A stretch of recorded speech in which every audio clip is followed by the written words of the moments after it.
Alright ji, so we have already seen the basic KNN algorithm and how it works और इसके pros and cons भी हम देख आए हैं. Our next big question is about the distances कि how do we calculate the distances between the points जो कि KNN algorithm में एक बहुत major role play करता है. So let's start looking at that. इस सब कुछ के लिए हमारे ये सेम बिल्कुल sources हैं जो हमने last video के अंदर use किए हैं. So the sources are not changing. So let's begin. Alright, Ji. So now let's start looking at the next big question, and that question is about the similarity or the distance measure. So हम जब k nearest neighbors कह रहे हैं तो what do we even mean by the term nearest? तो वो एक बहुत as you can see कि हमारे लिए ये बहुत central importance की चीज़ है इस algorithm में कि nearest clearly defined हो. अच्छा अब यहाँ पे दो तरह के हम measures देखते हैं. एक मैं आपको पहले ये clear कर देता हूँ. एक चीज़ होती है जिसे हम कहते हैं similarity और एक चीज़ होती है जिसे हम कहते हैं distance. ठीक है. So similarity and distance basically opposite sides हैं एक ही चीज़ को देखने के. दो चीज़ें अगर बहुत एक जैसी हैं, अगर मैं सिमिलैरिटी फाइंड कर रहा हूँ तो वो उनके बीच में सिमिलैरिटी का नंबर हाई होगा. ठीक है. लेट्स से कि मैंने स्केल कर दिया है सिमिलैरिटी को बिटवीन 0 एंड 1. ठीक है. तो अब इस 0-1 स्केल सिमिलैरिटी में अगर दो चीज़ें बिल्कुल सिमिलर होंगी तो हम कहेंगे ये 1 है, और अगर बिल्कुल डिसिमिलर होंगी तो हम कहेंगे 0 है, and then scaled between them would be other values. ठीक है. डिस्टेंस में इसका ऑपोजिट है. दो चीजें अगर बहुत सिमिलर हैं, बहुत करीब हैं, तो डिस्टेंस बहुत कम होगा, 0 के करीब होगा. जबकि अगर वो चीजें एक दूसरे से बहुत डिफरेंट हैं तो उनका डिस्टेंस बहुत ज्यादा होगा, 1 के करीब होगा. अगेन मैं एज्यूम कर रहा हूँ कि स्केल हुए में, हमेशा स्केल हुए हुए नहीं होते ये, मैं सिर्फ एज्यूम कर रहा हूँ. अगर ये स्केल हुए हुए हों तो then similarity, your similarity is basically 1 minus distance, और your distance is basically 1 minus similarity. ठीक है.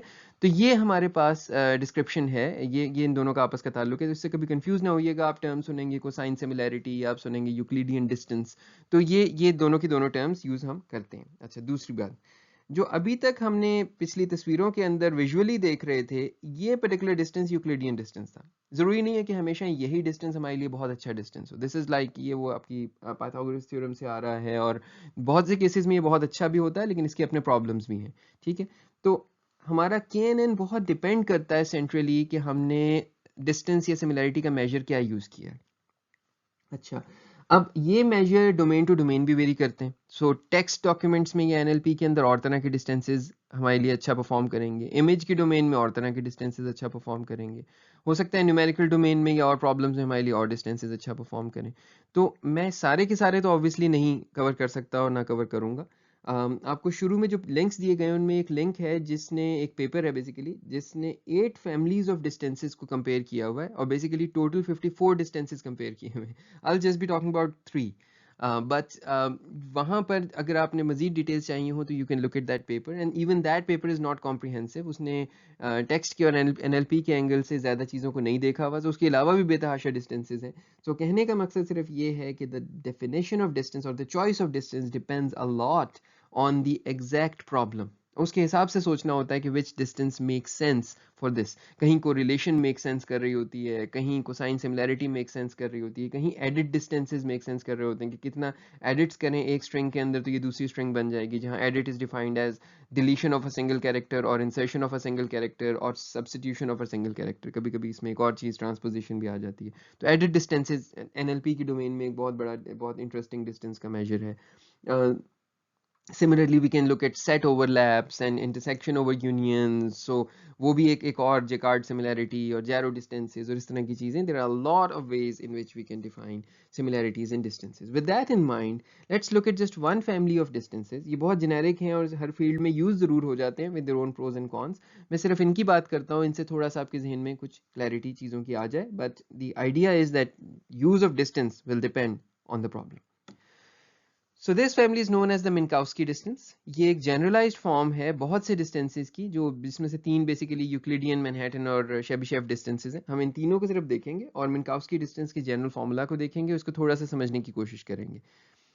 Alright, so the Minkowski distance between two n-dimensional vectors, let's assume हमारा vector p और vector q है, ठीक है. इनके बीच में अगर मैं distance निकाल रहा हूँ, so p let's assume is n-dimensional p1 to pn and q is n-dimensional q1 to qn. So the Minkowski distance between these two would be defined as the sum over all dimensions, और हमने क्या किया, p की सारी dimensions को q की सारे feature dimensions में से minus किया, raise it to the power of a, and then you take the ath root of the whole thing.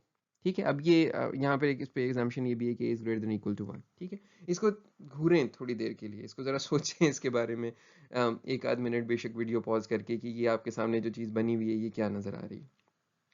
All right, hopefully you have thought about it a little bit. कुछ चीज़ों की sense बनना शुरू हुई है. अब मैं आपसे कुछ सिंपल से क्वेश्चंस पूछता हूँ. What would happen when a is equal to 1? Now this is a well-known distance. When a is equal to 1, then pi minus qi raised to power 1 हो जाएगा. पूरी चीज़ का कोई ज़ाहिर है फिर रूट नहीं आ रहा होगा. So this is basically just adding the absolute differences between corresponding dimensions of the two vectors. ठीक है. अगर a is equal to 2 है तो ये आपका फेमिलियर यूक्लिडियन डिस्टेंस है कि आपने सारी की सारी डिमेंशंस की डिफरेंसेस लिए, उनको स्क्वायर किया और पूरी चीज़ का सम का अंडर रूट ले लिया. ठीक है, ये आपका वही फेमिलियर पाइथागोरस थ्योरम से आया हुआ डिस्टेंस है. हम हमेशा इसको यूज़ करते रहे हैं, बहुत बचपन से हमने सीखा हुआ होता है. This is the shortest path between two points जो कि निकलता है. All right, and then finally what if a is equal to infinity, a approaches to infinity. Yeah, equal to infinity is not the right way of dealing with it. Let me quickly fix this. So this should be a when a approaches to infinity. Then what would happen? So then it's called the Chebyshev distance. और बहुत interesting अंदाज में इसकी outcome निकलती है. मैं ये भी चाहूँगा कि आप ज़रा अपने आप को टेस्ट करें. मैथ्स तो आप सबने पढ़ा हुआ है, कैलकुलस वगैरह पढ़ के आए हुए हैं. ज़रा इसका शेबिशेव डिस्टेंस आगे जाए बगैर खुद से निकालें, क्या निकलेगा. What would happen when limit a approaches to infinity. तो ये ऊपर वाला एक्सप्रेशन क्या बन जाएगा, एक दफ़ा खुद से ज़रूर निकालें. आगे जाकर मैंने बहुत तफसील से आपको समझाना है कि वो क्या निकलता है और किस तरह निकलता है. ऑल राइट, कुछ कंस्ट्रेंट्स देख लेते हैं. ये वो कंस्ट्रेंट्स हैं कि जब हम कोई डिस्टेंस मैट्रिक डिफाइन करते हैं तो उस पर आम तौर पे ये कंस्ट्रेंट्स को मेक श्योर करते हैं कि मीट करती हूँ. अच्छा, अब ये भी नहीं है कि ये हमेशा मीट करती हैं, ऐसा भी होगा कि मीट नहीं भी कर रही होंगी, तो फिर भी हम पर्टिकुलर डिस्टेंस मैट्रिक यूज़ करेंगे. But usually these are the distance matrices that we these are the constraints that we make sure के अप्लाई हो रही हैं बिफोर हम किसी डिस्टेंस को कहेंगे कि जी ये हम यूज़ कर सकते हैं और ये एक वैलिड डिस्टेंस मैट्रिक है. ठीक है. The first one is, so assume कर रहे हैं हमारे पास दो वेक्टर्स हैं p and q, और इनके बीच का जो डिस्टेंस है dpq, ये डिफाइन कर रहा है इनके बीच का distance. So the distance between p and q, जो पहली कंस्ट्रेंट है वो है non negativity. So the distance should always be greater than equal to zero. तो इसकी मिनिमम वैल्यू जीरो होनी चाहिए. जीरो से नीचे के डिस्टेंस का कोई मतलब नहीं है. सो जीरो से लेकर ये ऊपर कहीं भी हो सकता है. ये अननॉर्मलाइज्ड या नॉन नॉर्मलाइज्ड डिस्टेंस है. नॉर्मलाइज कर दें तो ये जीरो से 1 के बीच में होगा. ठीक है, अदरवाइज ये जीरो से इन्फिनिटी के बीच में होगा. The second property is identity of indiscernible vectors. So for example, दो vectors exactly the same हैं, तो फिर उनका distance zero आना चाहिए. When p is equal to q, then the distance between them should be zero. ठीक है, इसको हम एक और अंदाज से फ्लेक्सिबल कर सकते हैं थोड़ा सा. इसको ऊपर कंस्ट्रेंट्स हटा के हम कह सकते हैं when p is equal to q, then dpq must be minimum. ठीक है, ये दूसरा अंदाज है, लेकिन जाहिर है जब इसको बिल्कुल अगर स्ट्रिक्टली देखें तो वो जीरो होना चाहिए. अच्छा, then the other one is the symmetry. Distance from p to q should be equal to the distance from q to p, यानी डायरेक्शन का कोई असर नहीं होना चाहिए डिस्टेंस फाइंड करने पे. And the third one is the triangle inequality. ये आपने पहले पढ़ी हुई. Given a third point r, so let's assume I have p, I have q, and I have this r. So given this third point r, the distance pr, for example मेरे पास distance pr भी है, pq भी है और qr भी है. So इस point पे हम ये कह रहे हैं कि the distance between p and q, यानी ये वाला distance, is always less than or equal to the sum of this and this. इन दो का सम लें तो हमेशा या तो ये pq से बड़ा बनेगा या ये pq के इक्वल आ जाएगा. इक्वल कब आएगा, जिस वक्त ये r जो है ये pq के बीच की लाइन पे कहीं फिट हो रहा है. ठीक है, उस वक्त ये इक्वल आएगा, अदरवाइज ये इससे हमेशा बड़ा होगा. So this is the triangle inequality. ये आपने इससे पहले पढ़ी हुई है. This is the third point that we need to make sure before calling some distance measure as a viable distance metric for let's say kn and other purposes. लेकिन again वो जरूर ज़हन में रहे कि इसको वायलेशन भी इसकी आप होती हुई देखेंगे. ये ऐसा नहीं है कि हमेशा होता है. This is just a guiding principal.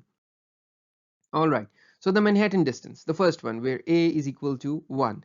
So this is just आपने हर dimension के along गए p और q की, और हर dimension के along जाकर आपने उसका डिफरेंस फाइंड करके एब्सोल्यूट कर लिया. So you just find the difference and you absolute, you take the absolute, और वो करने के बाद आपके पास ये निकल आया.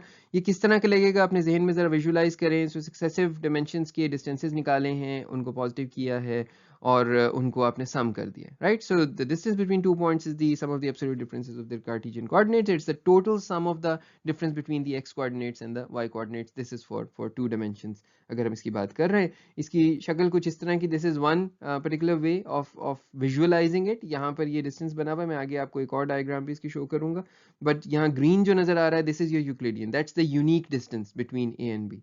लेकिन जो आपका मैनहट्टन डिस्टेंस है between points A and B, that's not unique. ये कई सारे भी निकल सकते हैं एंड कई सारे इसमें shortest भी हो सकते हैं. So it could have multiple shortest paths between A and B Manhattan, but the A and B Euclidean shortest path is unique. वो सिर्फ एक ही होता है और मैं आपको आगे इसकी एक एग्जांपल भी दिखाऊंगा. इसी के लिए बहुत से नाम यूज होते हैं. It's called the Manhattan length और रेक्टिलिनियर डिस्टेंस या L1 डिस्टेंस या L1 नॉर्म. इनको हम नॉर्म्स भी कहते हैं डिस्टेंसेस को. It's called the city block distance, the snake distance, या टैक्सी कैब मेट्रिक. ये भी आप कुछ पेपर्स में पढ़ेंगे. या सिटी ब्लॉक डिस्टेंस, ये तो आपको बहुत मिलेगा, मैंने 2 दफा लिख दिया, इतना भी इंपॉर्टेंट नहीं था, बट या it's like city block distance is another one. और you can see the reason कि सिटी के अंदर अगर आप मूव कर रहे हो, सिटी तरह बना हुआ है रेगुलर अंदाज में जैसे तस्वीर में नजर आ रहा है, तो फिर मूवमेंट ऑब्वियसली आप बिल्डिंग के बीच में से तो नहीं करते ना, तो आप सड़कों के हिसाब से चलते हैं. तो सिटी ब्लॉक्स के हिसाब से आप खाली मूव करते हैं, राइट. तो इन दैट केस आपको समझ आ जाएगा कि सिटी ब्लॉक डिस्टेंस की टर्म क्यों यूज की जाती है. So this particular distance works well for high dimensional data. अच्छा, now why is that? The reason is कि इसके अंदर कोई भी फीचर्स को स्नब नहीं किया जा रहा, इग्नोर नहीं किया जा रहा. अच्छा, वो कैसे होता है, इग्नोर कैसे होते हैं?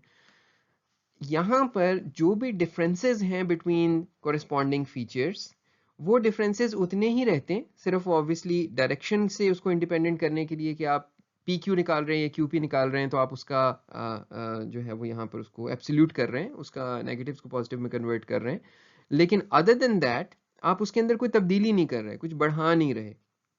सो लिहाजा हम किसी भी ऐसे फीचर को यहाँ इग्नोर नहीं कर देते जिसके बीच में डिस्टेंस बहुत कम है. जितना है उतना ही है, और ना ही ज्यादा डिस्टेंसेस को एम्पलीफाई करते हैं. तो आप कहेंगे एम्पलीफाई कब करते हैं? जब हम हायर वैल्यूज ऑफ ए पे जाते हैं, जब हम स्क्वायर कर रहे होंगे डिफरेंसेस को, जब हम क्यूब कर रहे होंगे, जब हम रेज़ टू पावर 4 कर रहे होंगे, उस वक्त हम डिफरेंसेस को एम्पलीफाई कर रहे होंगे. उस वक्त छोटी वैल्यूज आहिस्ता आहिस्ता बढ़ रही होंगी और बड़ी वैल्यूज अपने स्क्वायर में, क्यूब में, रेज़ टू पावर 4 में तेजी से बढ़ रही होंगी. So differences between small distances and large distances along various feature dimensions, they will be amplified in those cases. और फिर हम देखेंगे कि उससे पूरे फीचर इग्नोर हो जाते हैं, जिसका एक्सट्रीम केस शेबिशेव डिस्टेंस है, कि जहां हर चीज but the maximum distance ignore हो जाता है. ठीक है, तो ये अभी हम देखते हैं और उसको अभी आगे समझते जाएंगे. लेकिन ये एक बेसिक पॉइंट है जो मैनहट्टन डिस्टेंस के हक में जाता है, जिसकी वजह से इसको बाज़ दफा प्रेफर किया जाता है. Now this is the example that I was talking about. यहाँ पर जो this is from Wikipedia. So आप यहाँ देख सकते हैं कि रेड, ब्लू और येलो ये तीनों एक जितने डिस्टेंसेस हैं, तीनों आपके मैनहट्टन डिस्टेंसेस हैं और तीनों एक जितने, तीनों शॉर्टेस्ट पैथ्स हैं. जबकि the green line is the Euclidean which is the unique shortest path between the 2 points. ठीक है, alright. The Euclidean distance, the famous one that we know about. So this is the, ये जो हमारे Pythagoras theorem से हम निकालते हैं और इसको प्रूव करते हैं. So ये इसके बारे में मैं कम ही बातें पुरानी करूंगा. You already know how this is derived और ये किस तरह यूज होता है और क्या होता है. और ये किस तरह से ये वाली चीज जो मैं डायग्राम में शो कर रहा हूँ, आप ये चीज आप बहुत अच्छी तरह जानते हैं. And so this is the Euclidean distance between 2 points P and Q in 2 dimensions. Obviously तमाम चीजों को in dimensions पे भी साथ साथ सोचते जाएं. ये न्यूमेरिक एट्रीब्यूट्स के लिए अच्छी चॉइस है जब डेटा डेंस है और कंटिन्यूस है. फीचर्स एक जैसी वैल्यूज पे स्केल्ड हैं, यानी कि सारे के सारे फीचर लेट से 0 से 100 के बीच में, और वो है भी उसके बीच में यूनिफॉर्मली 0 से 100 के बीच में, तब तो इस किस्म की चीज़ों में बिल्कुल भी मसले नहीं है और बड़ी अच्छी ये चॉइस है. However, it's sensitive to extreme deviations in a single attribute. ठीक है, अब वही वाला मसला जो अभी हम बात कर रहे थे, ये स्क्वायर कर रहा है डिफरेंसेस को. सो पी आई और क्यू आई के बीच में अगर किसी एक डायमेंशन में डिस्टेंस बहुत ज्यादा हो गया तो वो डोमिनेट करने लगेगी, और बहुत कम हो गया तो इसको गायब कर देगा. ठीक है, तो कम डिस्टेंसेस को गायब करता है और ज्यादा डिस्टेंसेस को ये एम्पलीफाई करता है. सो जो लार्जेस्ट है वो ज्यादा इन्फ्लुएंस लाना शुरू हो जाएगा. ठीक है, अच्छा, अब इसका सोल्यूशन क्या है? आपको याद होगा जिस वक्त हम रिग्रेशन पढ़ रहे थे तो मैं फीचर नॉर्मलाइजेशन पढ़ी थी.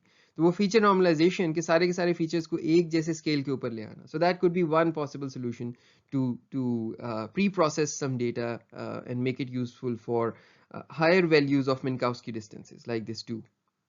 Now, our next one is the big one, Chebyshev distance. Hopefully आपने इसको जब मैंने कहा था तो करके देखा होगा और hopefully आप इस नतीजे पे पहुंचे होंगे.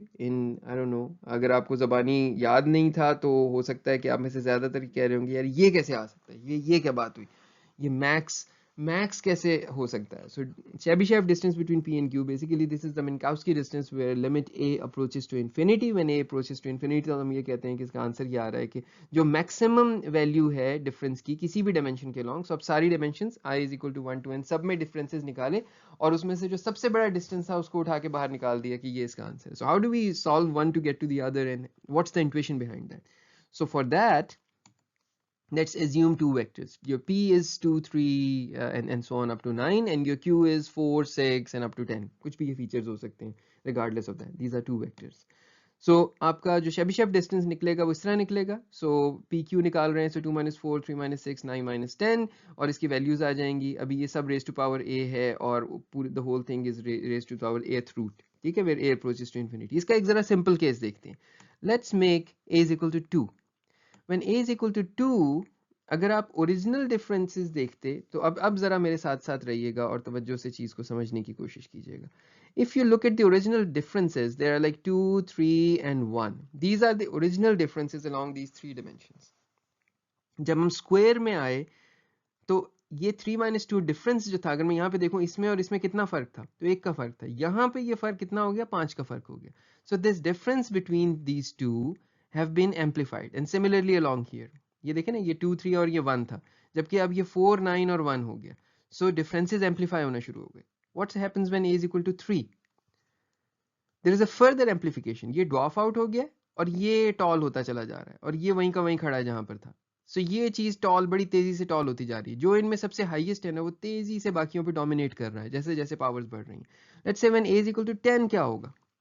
When a is equal to 10 तो ये सिर्फ 1000 है, जबकि ये 59,000 बन गया और ये चीज अभी भी 1 पे खड़ी हुई है. So this is rising very quickly as a is increasing and this is rising slowly, relatively slowly to the compared to this, and obviously ये जो बिल्कुल छोटा था वो बिल्कुल ही पीछे रह गया. ठीक है. So now I ask you what happens when a approaches to infinity? क्या होगा? होगा ये कि ये जो नंबर है ना, जो भी इनमें सबसे बड़ा है, ये तो बहुत ही बड़ा हो जाए. जो इन सब में यानी कि जितना पूरा ये वेक्टर था, इस पूरे डिफरेंसेस में जो सबसे बड़ा डिफरेंस है ना वो बहुत बड़ा हो जाएगा, ह्यूज हो जाएगा. और बाकी सब उसके मुकाबले में रिलेटिव टू इट बहुत ही छोटे हो जाएंगे. So ये बहुत छोटे होंगे कंपेयर टू दिस. तो जो ओवरऑल नंबर है वो लगना शुरू हो जाएगा बिल्कुल ऐसा जैसा ये होगा, because now is approaching to infinity. So this is like enormously infinitely bigger as compared to the other ones, right? तो लिहाजा ये डोमिनेट कर गया, पूरा का पूरा एक्सप्रेशन इसकी तरह लगने लगा. तो अगर ये आपको समझ में आ गया है तो अब आपको ये समझने में मुश्किल नहीं होगी. मैंने सिर्फ अभी यहाँ पे समझाने के लिए इस अंदाज से लिखा है कि ये जो ब्लू है ना, ये वो चीज़ है जो ये एक्चुअली है. और लेकिन जब when a approaches to infinity तो ये बिल्कुल ऐसी लगना शुरू हो जाएगी जैसे ये मैक्सिमम डिस्टेंस जो है ना ये उस जैसी इसकी शक्ल हो जाएगी उसका. यानी for example if the maximum distance is I don't know 25 million, तो ये बाकी सब मिला के जो है ना उसके ऊपर कोई आई डोंट नो 55 और ऊपर आ रहा होगा या कुछ थाउजेंड्स ऊपर आ रहे होंगे. ठीक है. तो ये इट विल बी क्लोज, और ये इतना भी नहीं, मैंने मिलियंस और थाउजेंड्स किया तो ऑब्वियसली बहुत क्लोज आ गए हैं. Like one is in billions and the other is in fractions. ठीक है, ऐसा कोई डिस्टेंस समझ लिया. And even that is not approaching to infinity, that's approaching to a very big number of power लेकिन not infinity. ठीक है. So hopefully you're convinced now कि जिस when a approaches to infinity तो ये differences इतने आपस में बदल जाते हैं, इतने ज़्यादा, जो बड़ा difference थोड़ा सा भी बड़ा होगा वो इतना amplify हो जाएगा कि बाकी सबको dwarf कर देगा और फिर पूरा expression उसकी तरह का लगने लगेगा. ठीक है. So now this has become this. Limit a approaches to infinity, this max raised to power a whole thing is ath root. So the a and the ath root will cancel each other out and we're gonna be left with this max. By the way, sorry मैंने यहाँ पर ये मैं correct कर दूंगा slides में upload होने से पहले, लेकिन यहाँ ये a नहीं है. So this is just the Chebyshev PQ is max pi minus qi absolute. So it's the maximum absolute difference between for any one dimension. ठीक हो गया जी. तो ये खाली ये क्या करेगा, अब इंट्यूटिवली सारी की सारी डिमेंशंस में से जो मैक्सिमम डिफरेंस है वो रिटर्न करेगा. अच्छा, फिर ये यूजफुल कब है? सो this is useful when the distance between two vectors is the greatest of their differences along any coordinate dimension. तो हम सिर्फ ये कह रहे हो कि बस मुझे ये बता दो कि किस डायमेंशन में हाईएस्ट है, तो शेबिशेव डिस्टेंस यूज करना है, ठीक है। तो ये कुछ चेस बोर्ड की एग्जांपल्स भी दी जाती हैं और भी इसकी एग्जांपल्स दी जाती हैं। तो ये मैक्स वाले केस के अंदर जब भी आपको ज़रूरत पड़ रही हो कि मुझे बाकी सब की ज़रूरत नहीं, बस मैक्स रिटर्न कर दो, किस डायमेंशन में किस फीचर वेक्टर का असर सबसे ज़्यादा हो रहा है, सॉरी किस फीचर का असर इस वेक्टर में सबसे ज़्यादा हो रहा है, तो वो जो फीचर है उस फीचर को पकड़ने का भी एक अच्छा तरीका है using Chebyshev distances when two objects are to be defined as different if they are different in any one dimension. जब भी कभी ऐसी डेफिनेशन यूज हो रही हो तो Chebyshev distance is your distance to go to. It's also called chessboard distance or maximum metric or L infinity metric and so on. So यहाँ पर आप देख सकते हैं x के और x के j और x के i के बीच में डिस्टेंसेज हैं। Green is the Euclidean, red is the Manhattan, and we are assuming कि ये वाली ऊपर वाली डिमेंशन है ना, ये वाला ज़्यादा बड़ा है, तो अगर ये ज़्यादा बड़ा है तो शेबिशेव डिस्टेंस इसकी इक्वल होगा, ठीक है।